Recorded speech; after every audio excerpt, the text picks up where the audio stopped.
Alright. Well, we've had squall winds come through and we're still standing.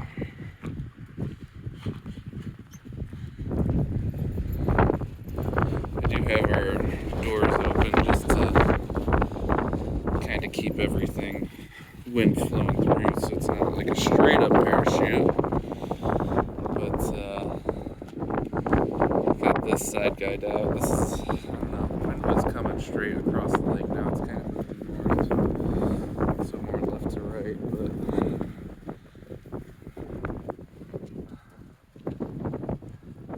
so far it's holding up pretty well.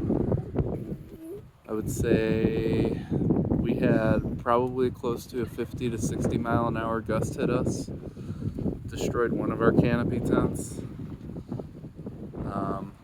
But this guy stayed up pretty well. Poles bent in a little bit, but they're holding their form.